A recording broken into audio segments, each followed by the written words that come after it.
Bodhicitta is the intention to reach awakening for the benefit of all beings. That's relative bodhicitta.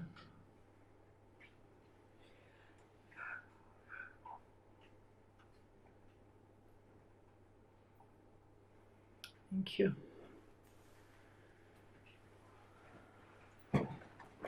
I used to come to London when I lived in Italy. I lived there for 7 years, from 1979 to 1986. In Italy, Rome. Yeah, I lived in Rome. So I was part of the founding of the Dzogchen community in Italy.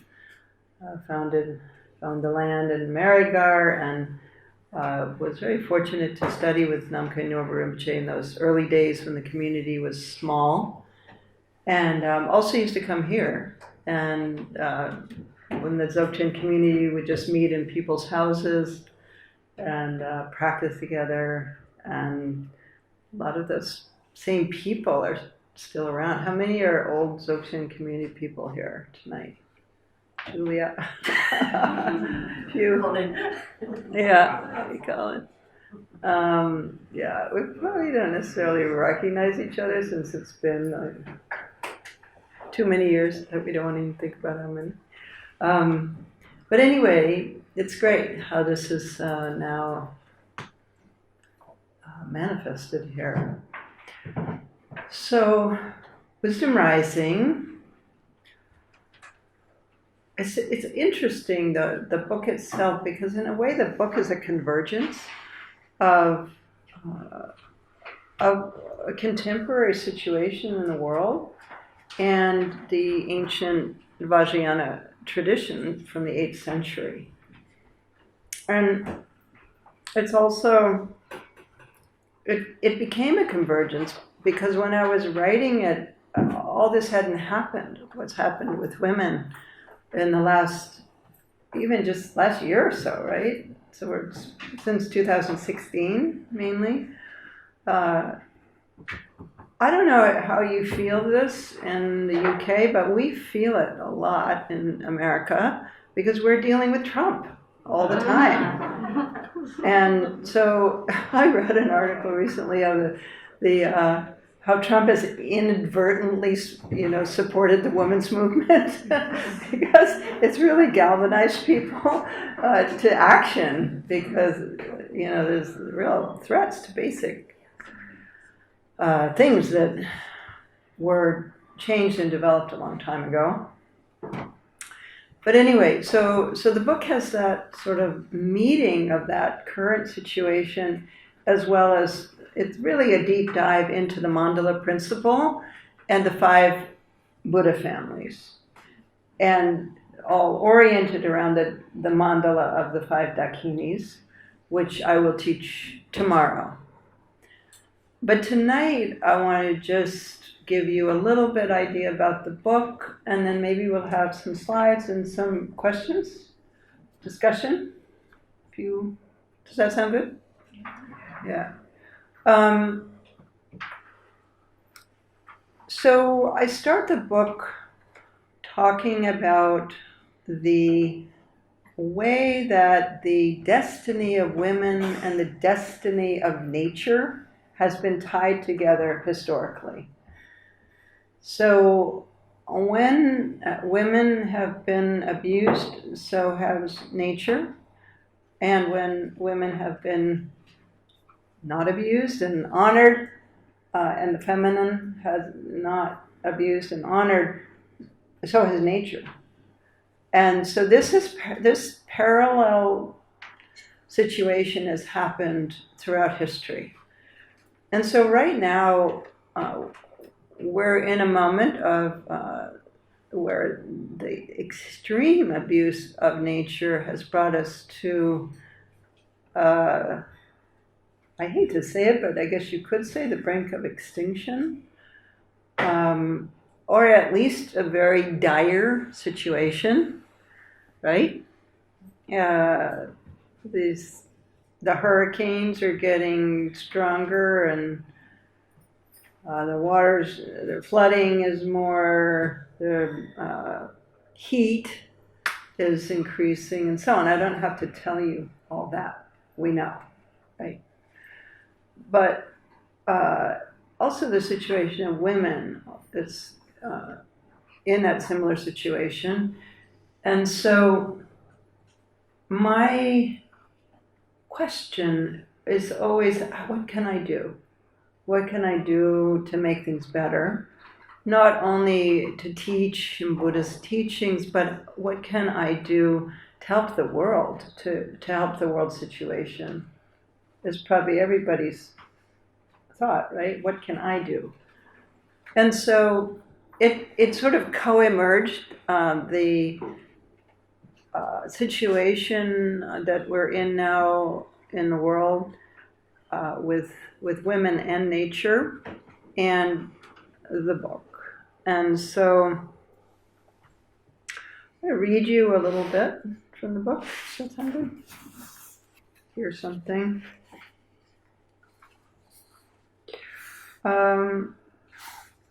So the loss of feminine qualities is an urgent psychological and ecological issue in modern society. It is a painful loss in our emotional lives and a disastrous loss for the safety of life on Earth. Did you get the subject? The loss of feminine qualities. In women, it affects her central identity. In a man, it affects his ability to feel and value. The loss of the feminine in a man causes him to feel moody and lonely. In a woman, it causes her to lose faith in herself. We are slowly awakening to the crisis of the earth and the effect of loss of the sacred feminine. But few people understand that the causes of the crisis have spiritual values at their roots.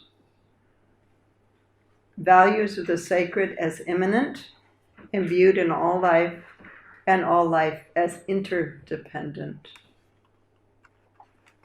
What can we do to restore and heal balance? In order to find balance, we need to equalize human rights and the economic situation of women and men.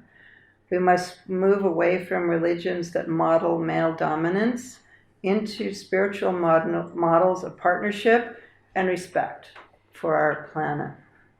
It is by empowering the sacred feminine and by listening to the earth as she tries to communicate with us that we will ultimately heal. So I began to understand more about this relationship with the earth when I moved to Colorado, where I've lived the last 25 years. I live in a very remote part of the world. The one way I describe where we live is 60 miles from Kmart. You probably don't relate to Kmart, but anyway, now we do actually have Walmart closer. But it was, it's out there, as we say. And one of the things that happened when I went there was I had met a Ute elder from the Ute tribe, which is our neighbor. And I'd met this woman named Bertha Grove at a gathering in Texas before we found the land. And I had her contact information, and then we found the land, Tarmandala. I had had a series of dreams and visions, and then found the land. And after we found the land, I was like, well, wait, I think I know a Native American elder who lives near here. Turned out basically her land, it doesn't adjoin our land, but it's not very far away. And so I went to see her and invited her and her husband to come to do a ceremony on our land, to do sweat lodges, to ask permission to be there. I felt it was important to connect to the people, the First Nation people. And so I ended up studying with her. And one of the things she taught me was that whenever you take something, you need to leave something behind. And so she taught me to, if I picked an herb, to leave some hair, pull out some hair. And it actually hurts to pull out your hair, right? And she said, well, that's how the earth feels when you take something. So you need to feel that you've done that, and you make that sacrifice back to the earth. And so that was such a hands-on kind of teaching for me about relating to this land where we were living. And I'm very interested in herbs and dream about plants and have made medicine from plants and so on.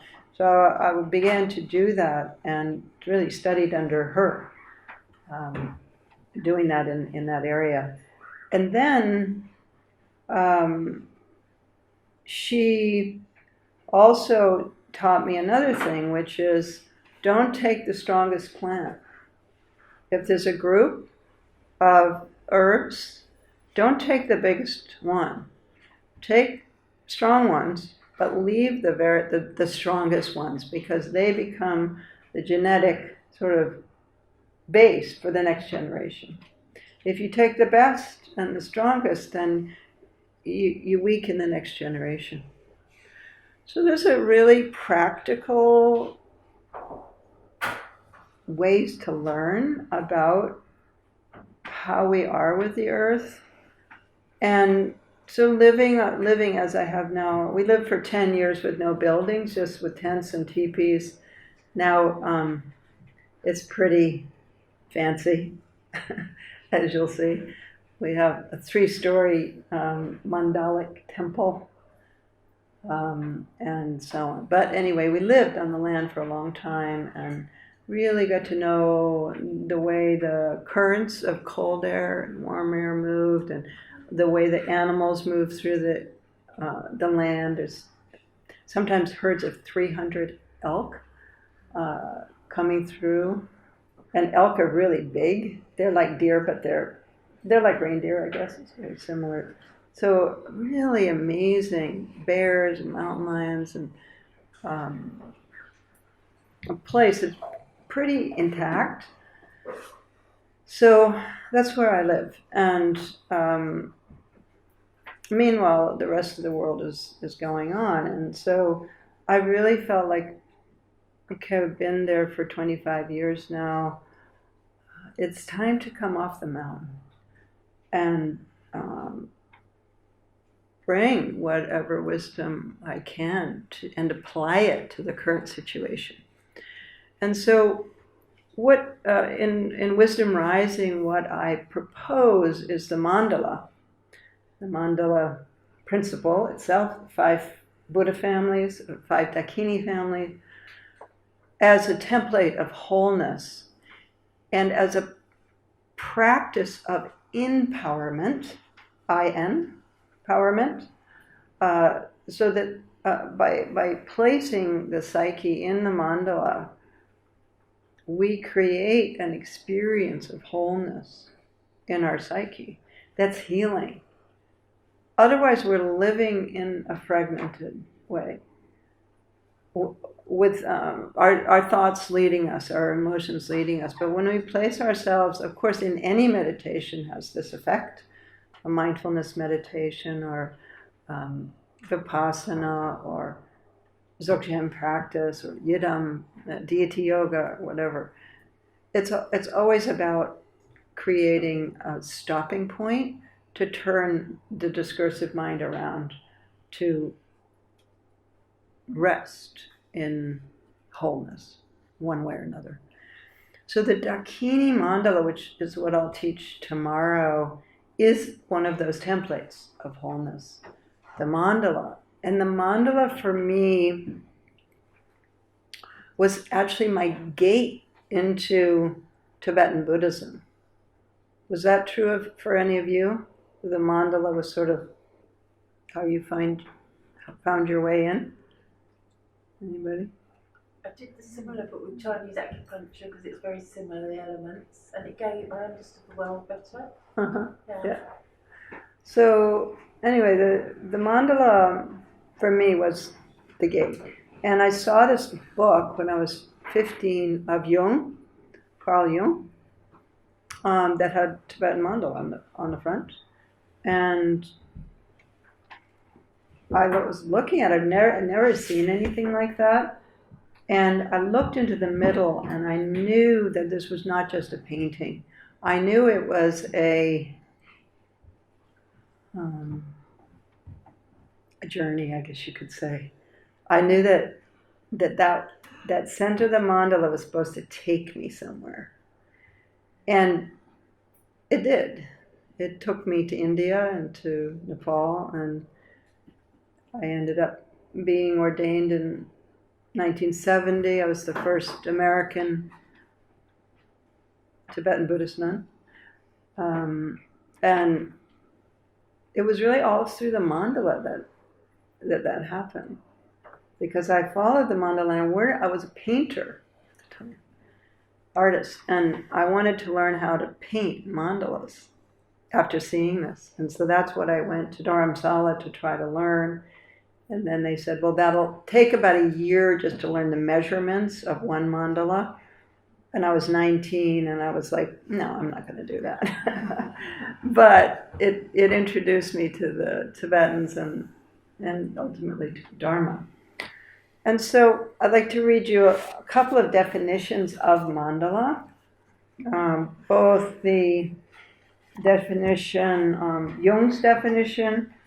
Jung was the first one that really brought the mandala to the West. So he said, so what happened with Jung, I don't know if anybody knows, but somehow he found out about the mandala. And he's Swiss, and so perhaps the Tibetan connection with Switzerland, but this was very early. But anyway, he learned about the mandala, and then he became a commandant of a prisoner of war camp in Switzerland during World War I. And so he had a little notebook, and every day he drew a circle, divided it into quadrants, and drew something in it.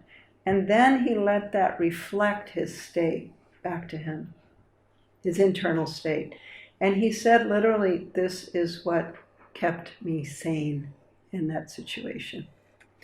And then he said about that, I began to understand the goal of psychic development is the self, with a capital S.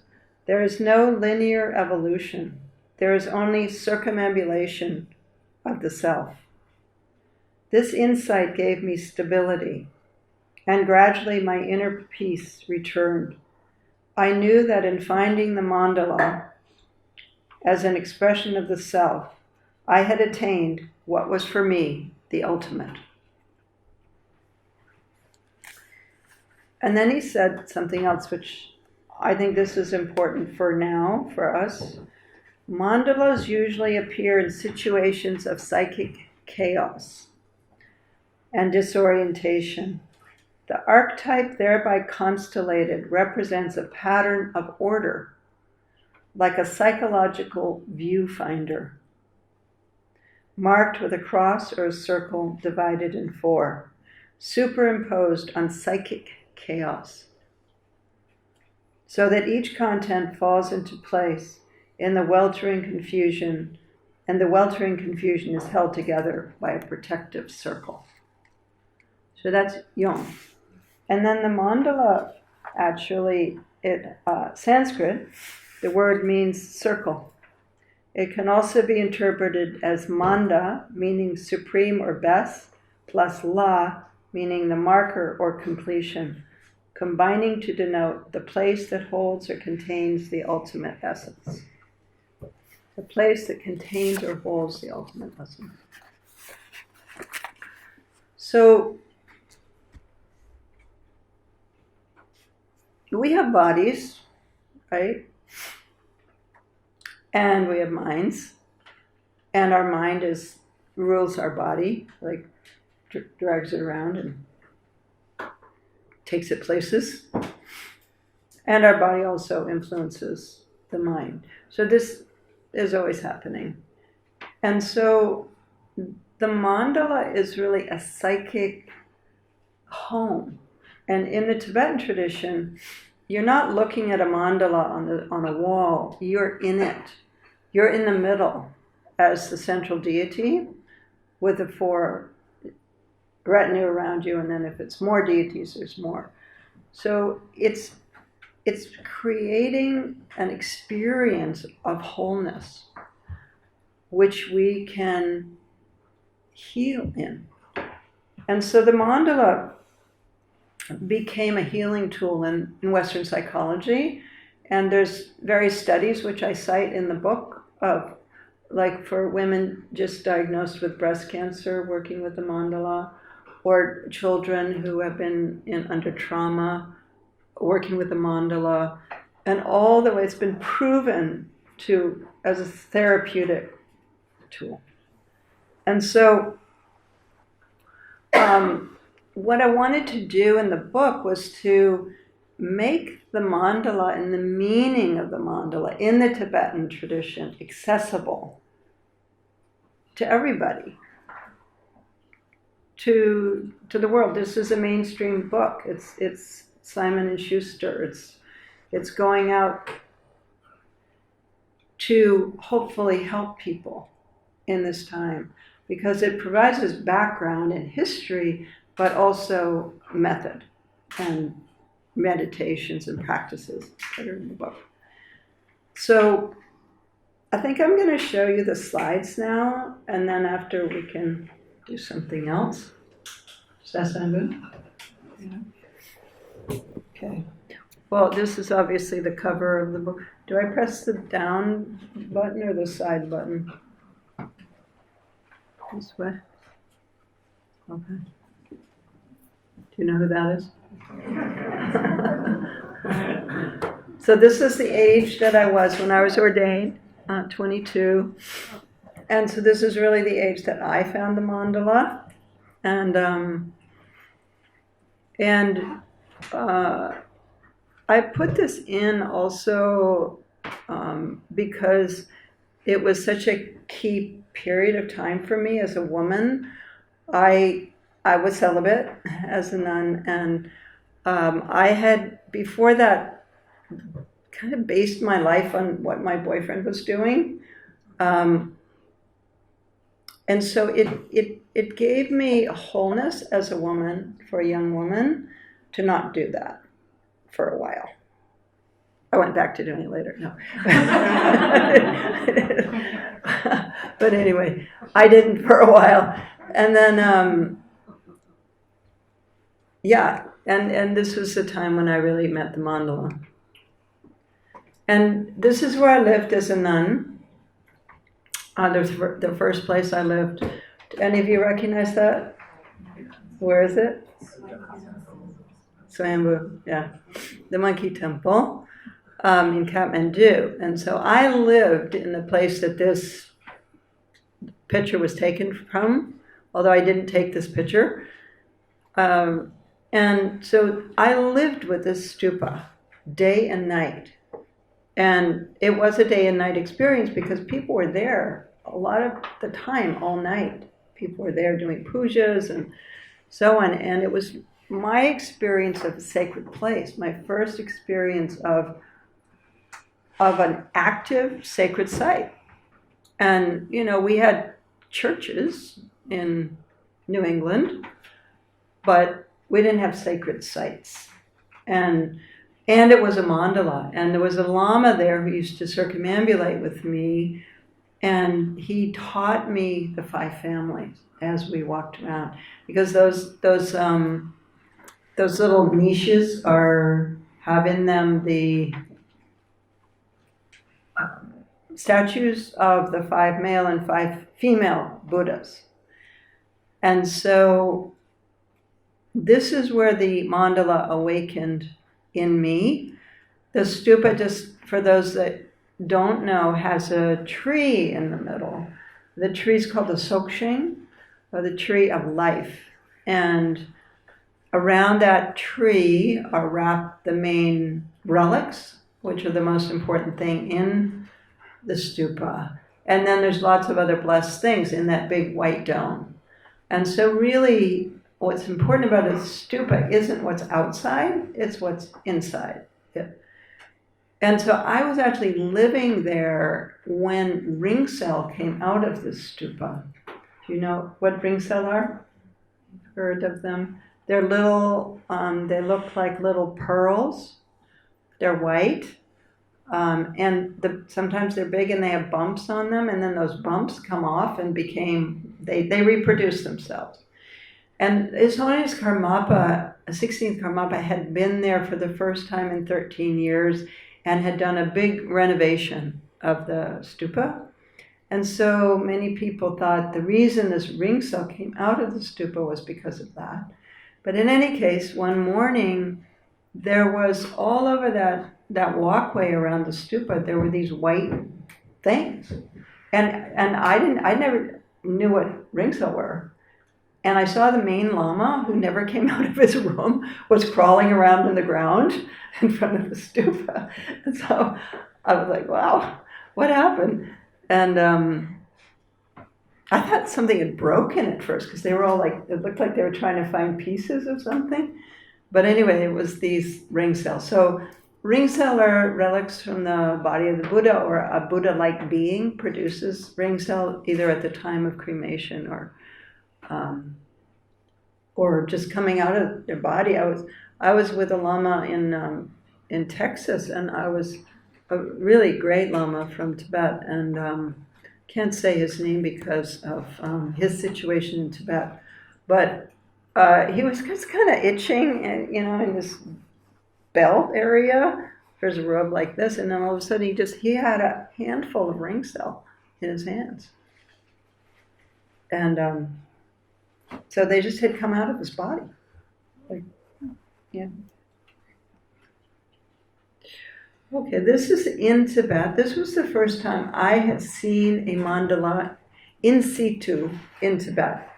And usually we see maybe the Dalai Lama's doing a big empowerment, and so we see it on the stage, right? But these are on the floor, and this is originally how mandalas were done in India. They were done with colored sand on the ground. And so this is in Mindraling Monastery in central Tibet. And we went in, and they had 4 of these on the floor, and they were doing a sadhana practice that had 4 different sadhanas within it. And there was a mandala for each one. And so here you can see also the 3-dimensionality of the mandala, that they're not 2-dimensional paintings on the wall, they're 3-dimensional. And you see yourself within that in the center. You probably know what that is too, right? Bodhanath Stupa in Kathmandu. This stupa was actually built by a woman. You know that? You know that story? She asked the king, poor woman, a cowherd, she asked the king of Nepal for land for a stupa. And he said, okay, you can have land the size of a cowhide. So she said, okay.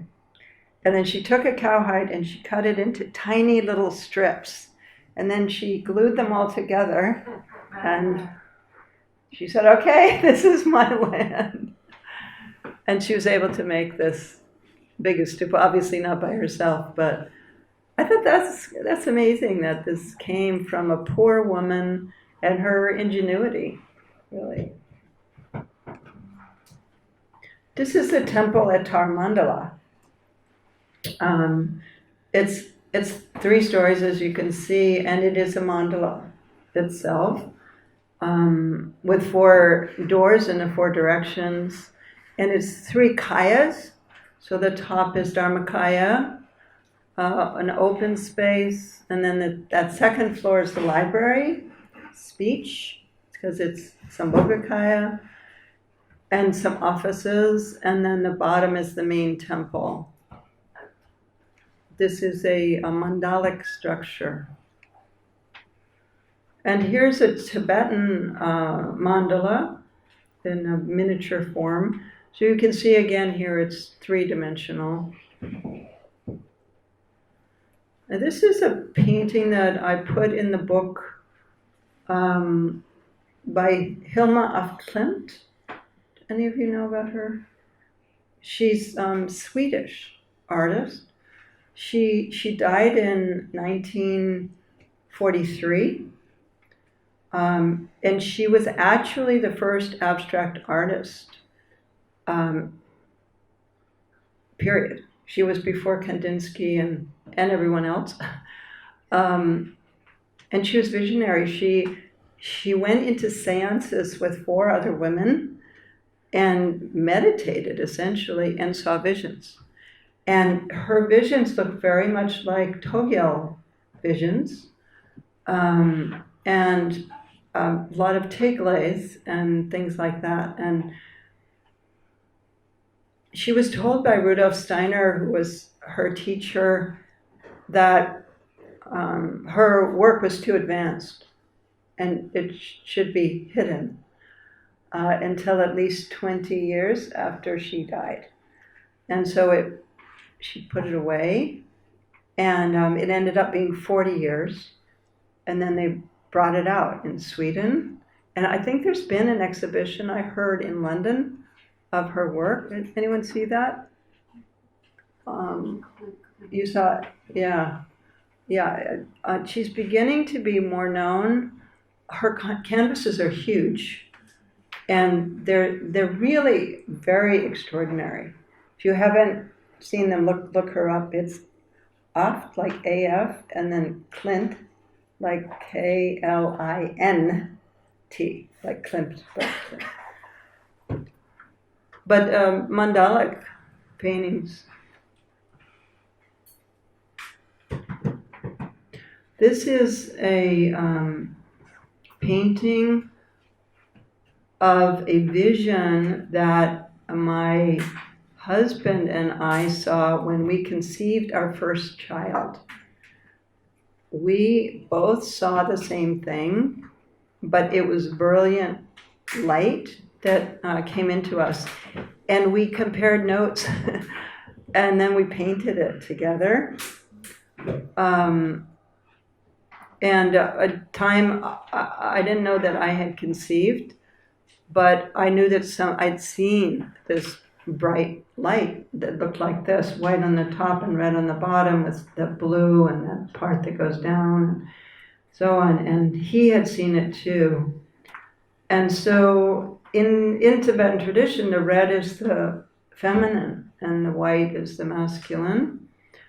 And then the blue is the central channel. So I think this is literally like the conception moment. Because they say, and in Dzogchen embryology, they say that the heart chakra is actually what is first created before, we think of the embryo as a thing, but actually the heart chakra, the subtle body, is created before the physical body. And so we call this the Conception Mandala, and it's now in the home of my daughter, who came out of this. This is the Chakra Mandala.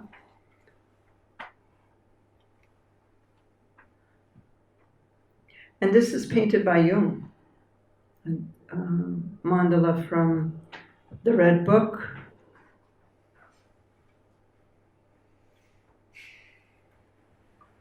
This is something, I was in Watkins bookstore last night, and I was trying to find this in their alchemy section, because I found this in a church in Italy, in the crypt, in a place called San Genesio in the Marche, and in the crypt, which was secret. It's all alchemical paintings. And to me, this was so much like the inner light in the heart of the mandala.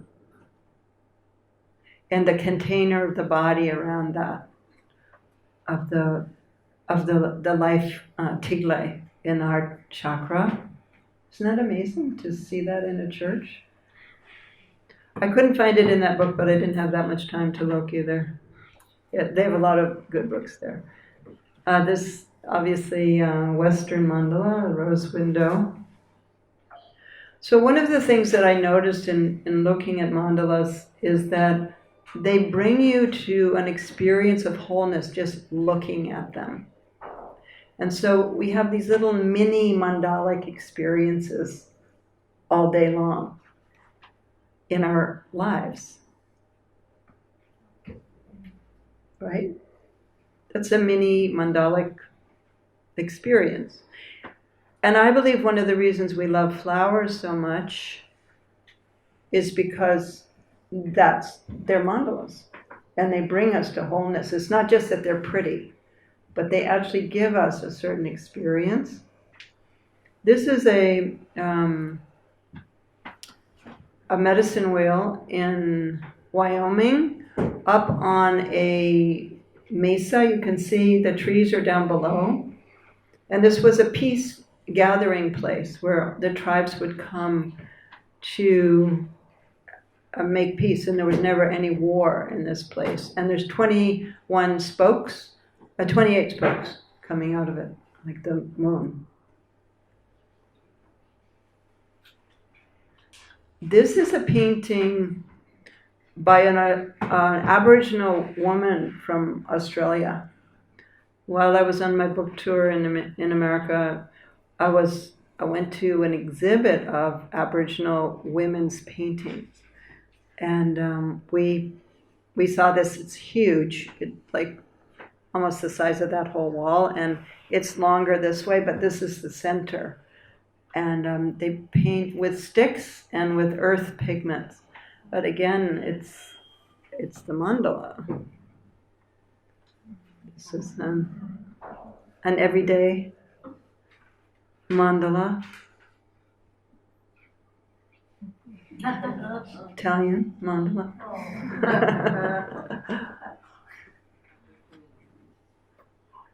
And this is the mandala of the 5 Dakinis. That is the subject of the book, and this painting is in the book. And painting is done by Lama Tsultrim, who was working in Marigar. He learned the art of fresco restoration in Italy, and was supposed to go back to Tibet, but never did because he was threatened by the Chinese, because he'd seen the Dalai Lama. So anyway, the Dakinis usually have this form that the central Dakini has in this painting. And then he showed me this, and I was like, Mama, they're not in the right position. They should have the right leg raised and left leg extended. And he was like, Mama, they're dancing. They don't need to stay still on one leg. And then he told me that the brother of Terdak Lingpa, who's the Tibetan that founded his monastery, was a painter, and he painted in this style, very active movement.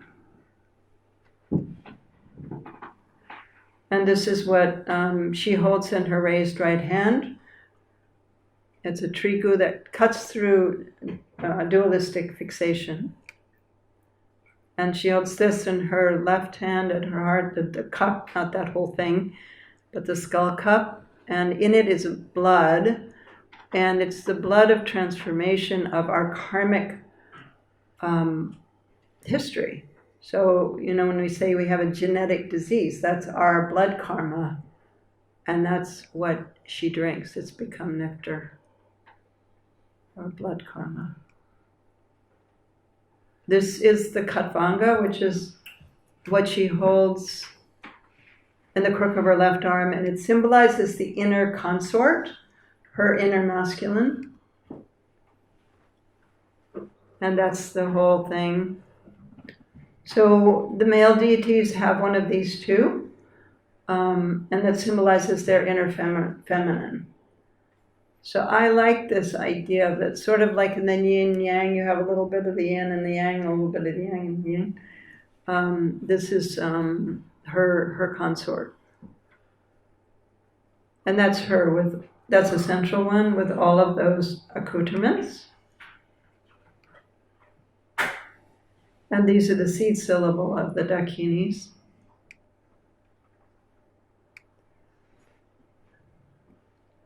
Okay. That's the last line. So, maybe we'll go back to that one. So I feel like it might be good for us to do something together. I've been talking for a while. Or would you like to ask some questions? I just found the blood karma very interesting. Yeah. Because when boys at the end of almost at the end of my therapy with a therapist, she was I went to her and I was talking about ancestral karma, and then she had started to distribute this homeopathic medicine, it had. Is this a dream or? It's real. Oh. And she was she told me that, and she said it's a homeopathic medicine by a very important homeopathic doctor who made it from an ash that's been burning for like 50 years. Something like that. And it's actually to dissolve any ancestral karma that's in the blood. Because there's something called junk DNA, which the scientists thought was the junk DNA. But recently they found out that it's actually not. It's actually ancestral karma. Oh. For me, it's been, the more I learn about Western medicine, it's bringing me back to this, which is very, very, interesting. I find that really interesting too. That she's holding at her heart this skull cup of blood, which is the it's like our blood karma, but she's transformed that into nectar. So most of us are living out our blood karma. Whether we have some genetic diseases from our family, or we have our own family demons that we inherited, or the whole history that we have. And so she's transformed that into nectar.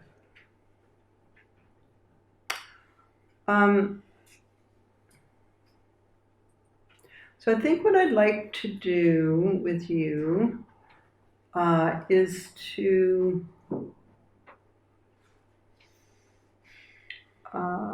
create the mandala together and do like a little meditation, a little guided meditation. Does that sound good? So that we have something experiential.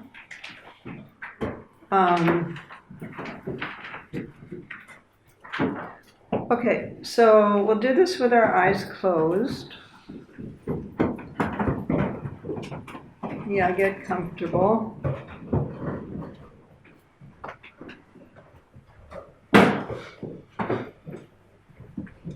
Each of the Dakinis has those accoutrements and is connected to an obscured emotion or obstructed emotion and a wisdom.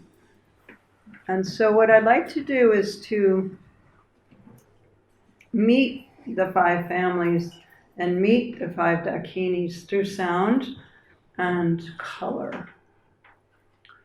So we'd be sitting in the middle of the mandala now and see yourself become, in a moment, when we sound the seed syllable, we will become that white Buddha Dakini in the center of the mandala.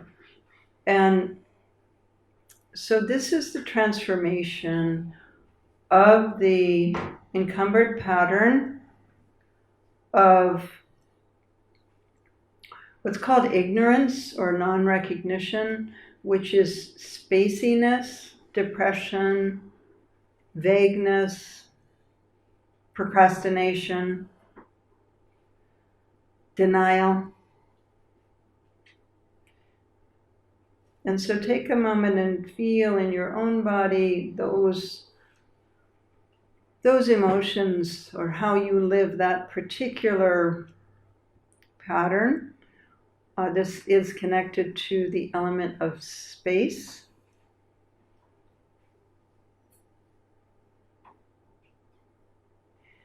And so, do you live it as depression? Do you live it as forgetfulness, procrastination? How do you personally experience this Buddha family energy?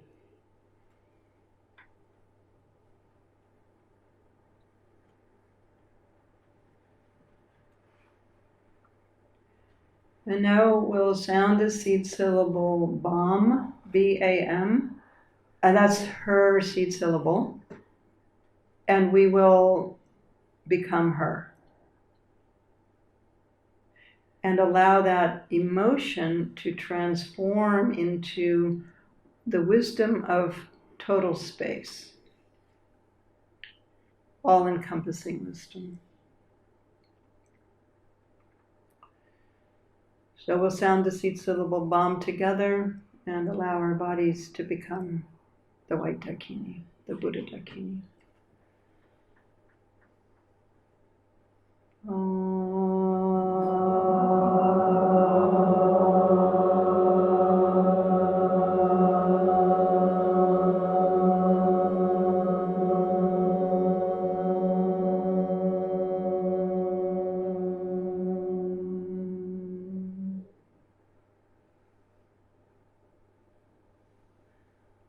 You're holding the hooked knife with the handle ornamented with a 8-spoked wheel. Your raised right hand, the skull cup of blood at your heart, in your left hand. The right leg raised and the left leg extended in the dancing posture. And you are emanating wisdom. And that is emanating so intensely it has become flames that are surrounding your body. And that wisdom is the wisdom of total space. So feel yourself emanating that wisdom, being that wisdom.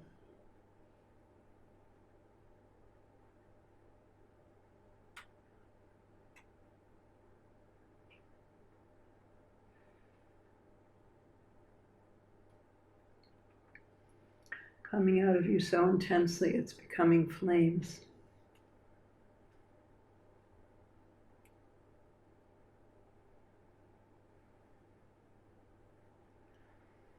And now, imagine that you are leaving that white Dakini in the center, and you're moving your awareness forward in front of you, and you're feeling the energy now of the East. In the Mandala principle, whichever direction you're facing is East. So become aware of the blue energy of the Vajra family. The element is water. The obstructed pattern is anger. And the wisdom is mirror-like wisdom. And so take a moment and feel anger. How do you live anger? Is it hot or is it cold?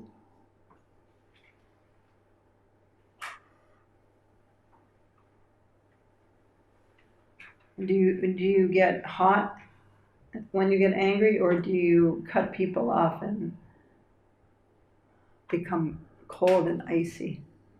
How do you live anger? And try to really actually feel that in your body. Maybe recalling an incident when you were angry.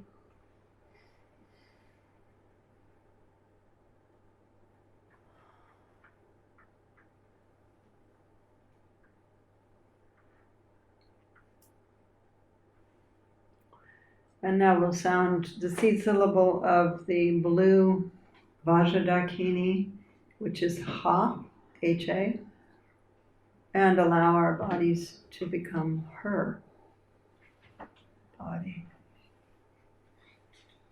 So feeling the anger and then allowing the blue color and the sound to transform that anger into mirror-like wisdom and the blue Vajradakini.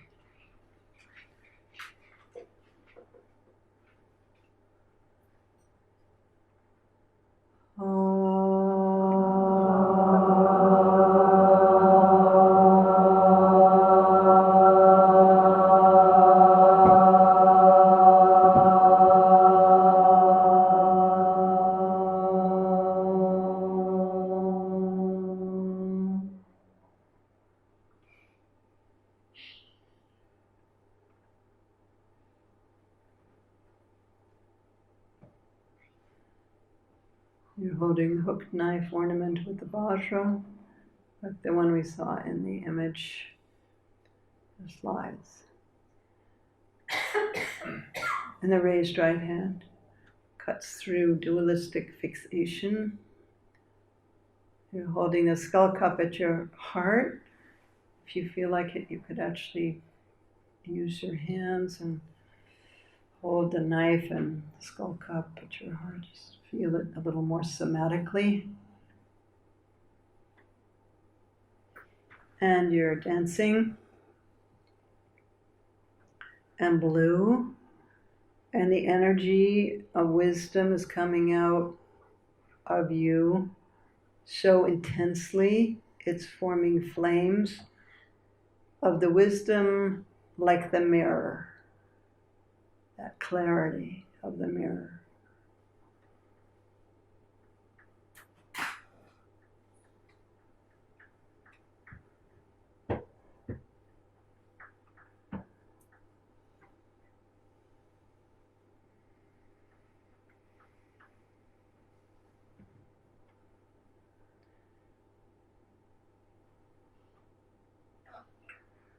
And then we'll leave the Vajradakini in the east and become aware of the energy on your right side. This is the south, the mandala. The color is golden yellow, rich,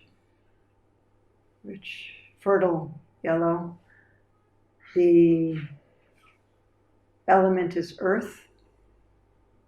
The obstructed pattern in the Ratna family is pride that becomes or has underneath it feelings of not being good enough or not having enough, or there isn't enough for me and therefore I need to somehow inflate myself. It's the obstructed pattern, and in its wisdom, the Ratna family brings a feeling of richness and creativity, fertility, anything can happen, and evenness, trust in the earth. So let's take a moment and feel the obstructed pattern, how we live it, pride or feelings of not being good enough, therefore needing to impress others or inflate ourselves somehow. And her seed syllable is Ri, R-I. And so let's sound the Ri and allow that obstructed pattern of pride to transform into the golden yellow Ratnadakini, who's emanating wisdom of equanimity, evenness. Seed syllable is Ri.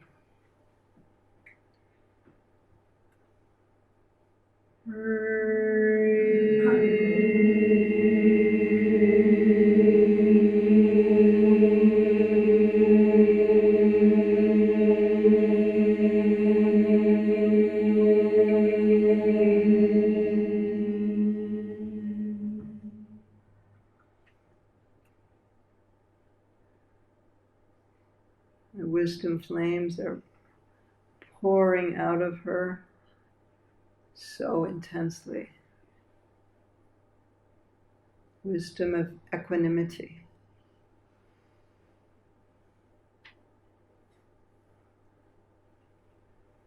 Enriching presence. Prosperity.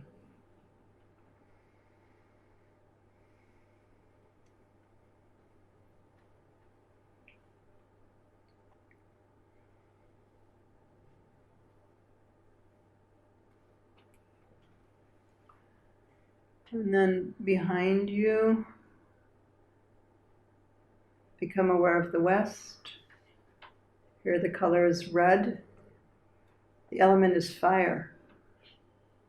This is the setting sun.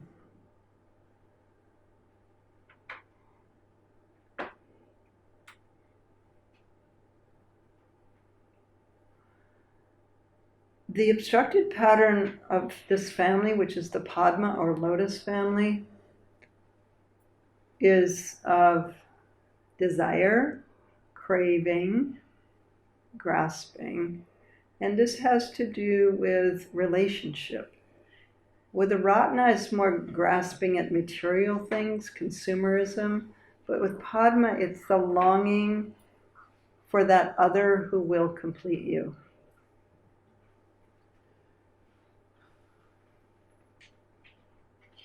And that need to magnetize can become compulsive, so that we're not really interested in depth relationship. We're just have a kind of addiction to seduction, to manipulating energy. Padma family also rules the arts because in its transformed aspect, it's still working with relationship, but without the self-fixation of the ego. So able to see relationship of color, of sound, form.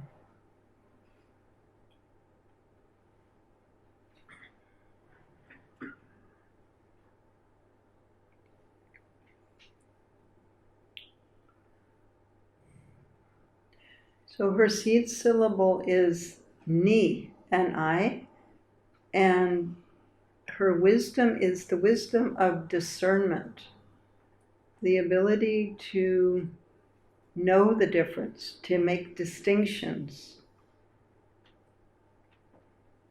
to discern without the reference point of ego clinging. So let's take a moment and feel into our obstructed Padma aspect, the need to seduce, to the longing for completion through the other.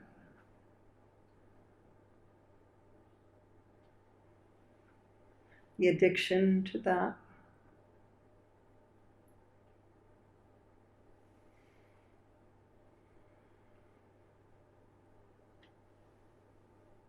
And we'll sound her seed syllable ni, N-I, and allow that energy to become the brilliant red Padma Dakini.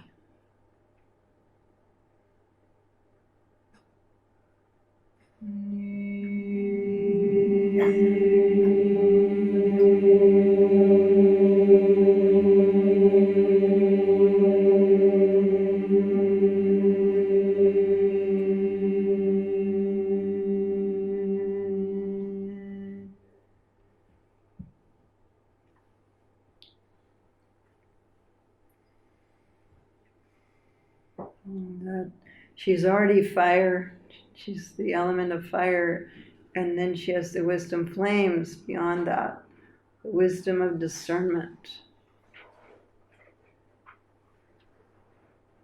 Being able to make distinctions. She holds a hooked knife ornamented with a red lotus. And feel that wisdom of discernment. Feel it rather than think it.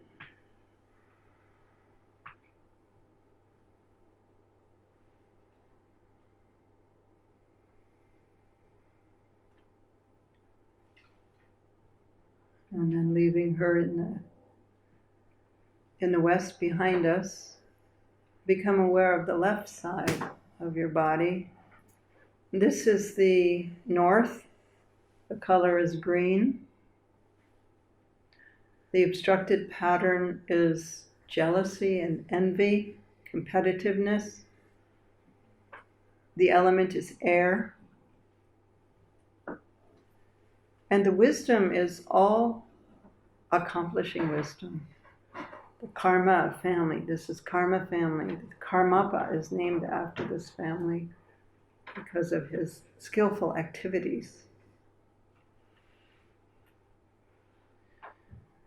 So take a moment to feel how you live jealousy, envy, competitiveness.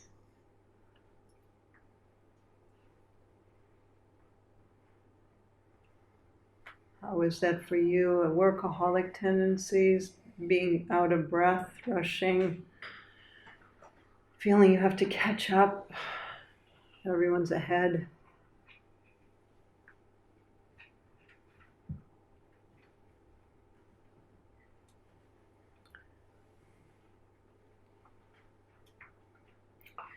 And then sound the seed syllable sa, S-A, and allow our bodies to become the green karma dakini with a hooked knife ornamented with a sword. It cuts through what needs to be cut through.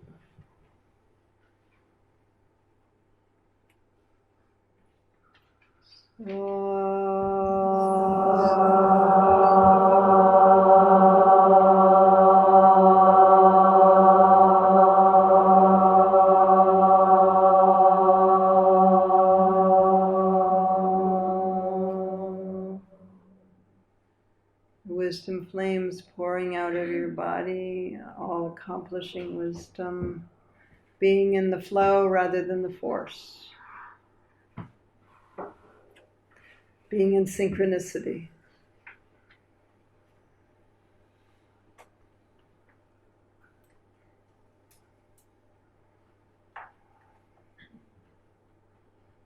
Feel your body is green.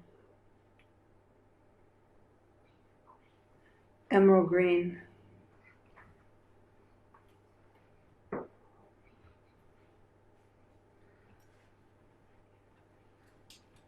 And now come back into the center of the mandala.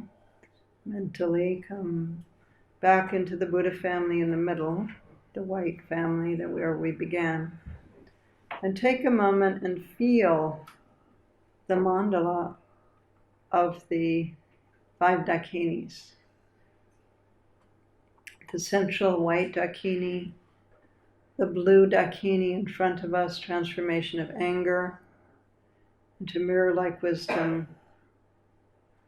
The yellow Dakini, the Ratna Dakini, the jewel Dakini to our right, transformation of pride into the wisdom of equanimity. Behind you, the red Padma Dakini, transformation of desire into discernment. And the green Karma Dakini, transformation of envy into all-accomplishing wisdom, green.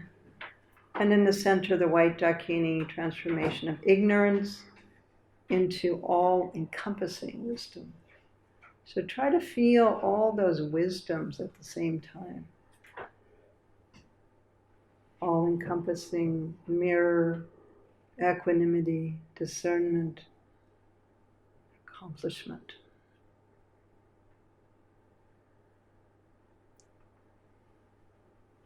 And then what I'd like you to do is to choose one of these Dakinis that you want to go a little more deeply with tonight.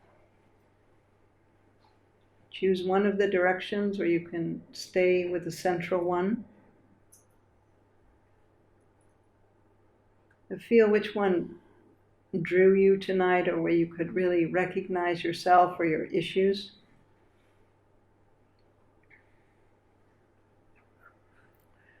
And now we're going to sound the seed syllable of the Dakini that we chose And I'll tell you the seed syllables again.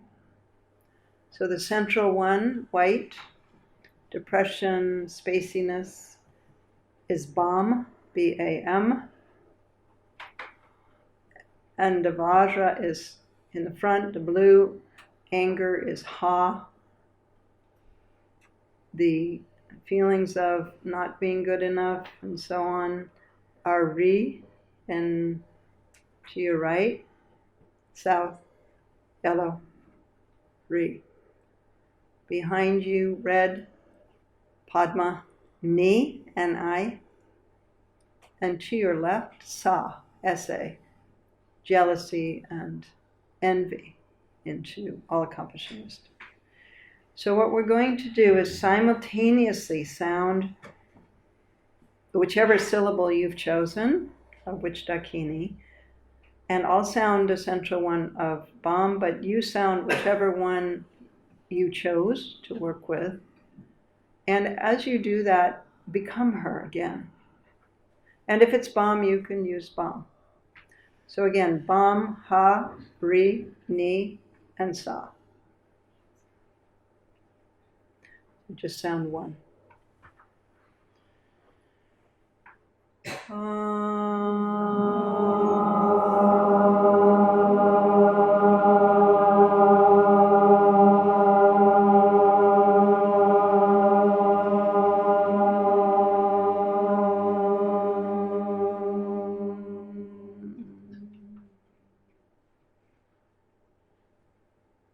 Feel yourself become that Dakini emanating wisdom flames.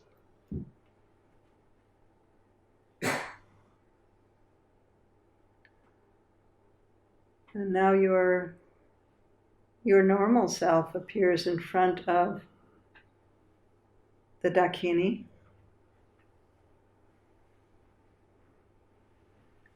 And look at what your normal self looks like from the Dakini's point of view.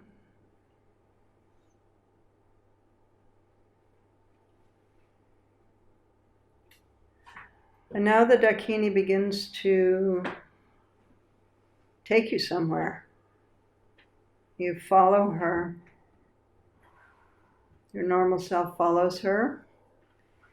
And her wisdom flames are coming out of her, so you're following in the wake of her flames, going down a path. Notice what's around you on that path that she's taking you on. What are the smells? What does it look like?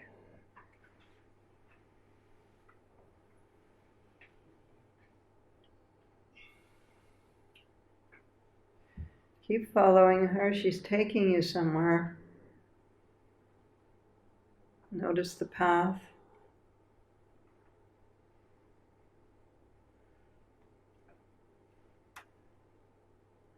And now she takes you to the place she wanted to show you. You're following her into it.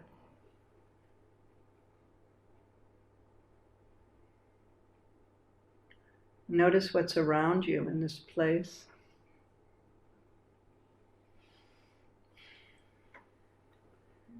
And she turns back to face you and she tells you why she took you here.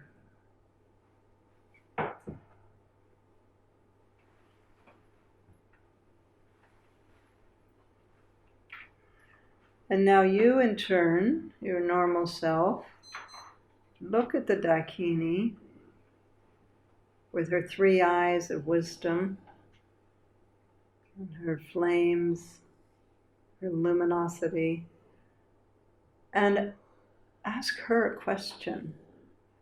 Perhaps a question connected to this family, or any question that you have in your mind. Ask her.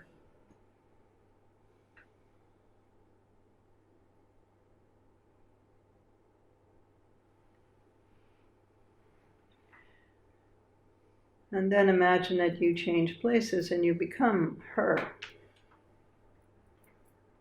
and you're looking back at your normal self. You're in the body of the Dakini, and you answer that question.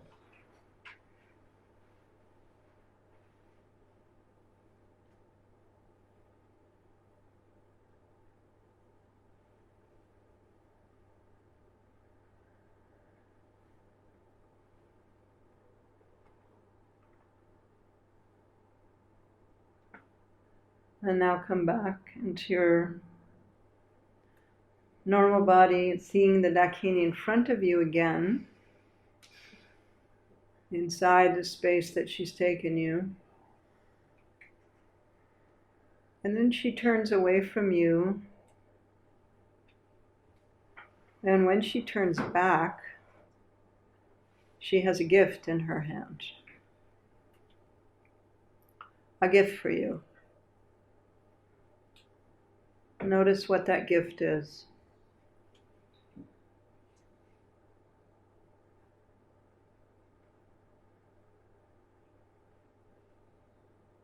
She gives you the gift. You take it, hold it, and then she explains to you why she gave you that gift.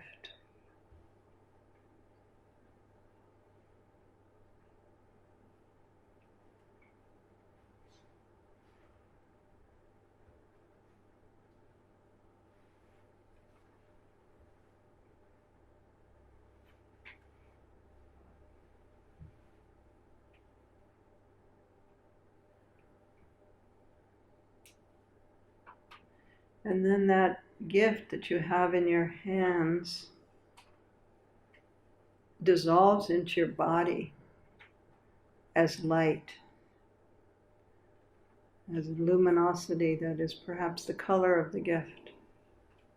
And that goes through your whole body, integrates.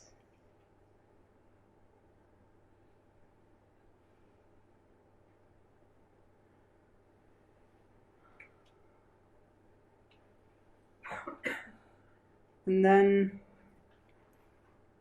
the Dakini leads you out of this space. You're following her now. You have the integrated energy of the gift and also the knowledge of the answer to your question. Follow her back, noticing the trail, path, how it looks, perhaps sounds, smells. And you follow her back into this place where you began and where you met her.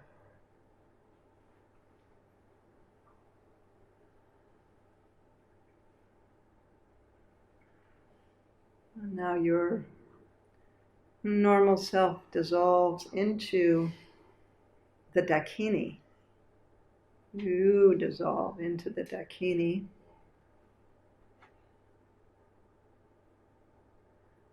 And now we'll sound the seed syllable again, same one.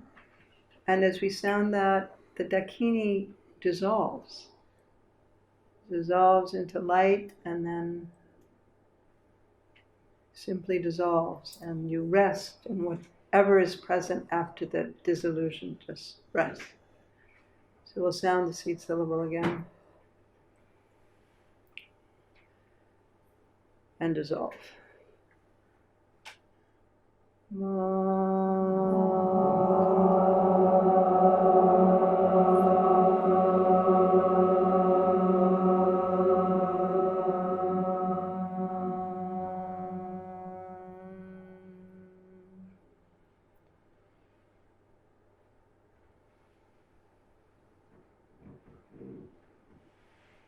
Just rest.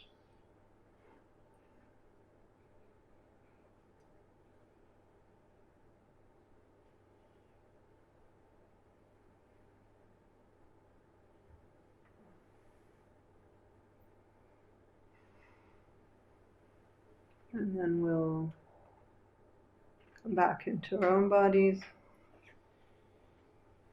with the energy of the Dakini in us, and a memory of what she taught us, and open our eyes, keeping that awareness.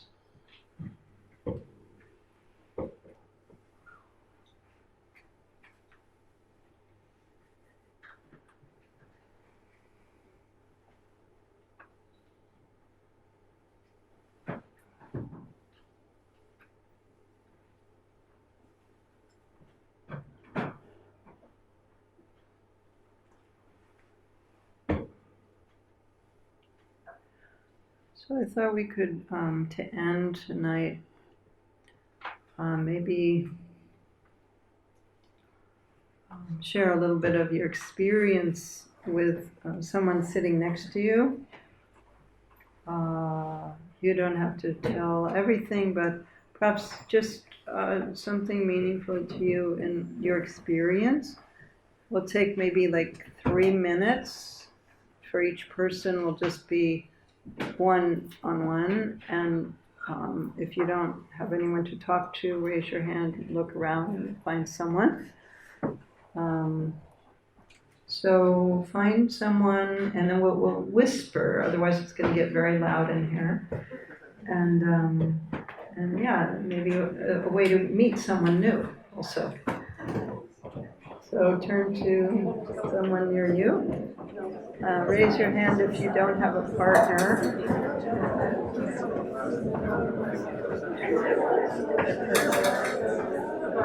So I'm going to I'll time you for 3 minutes.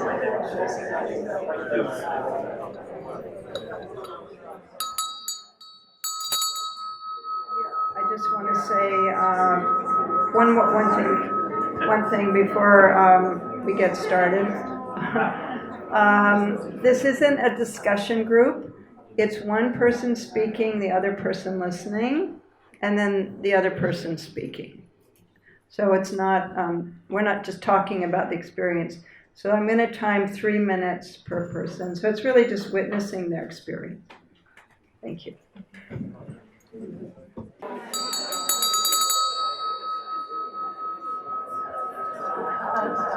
Okay.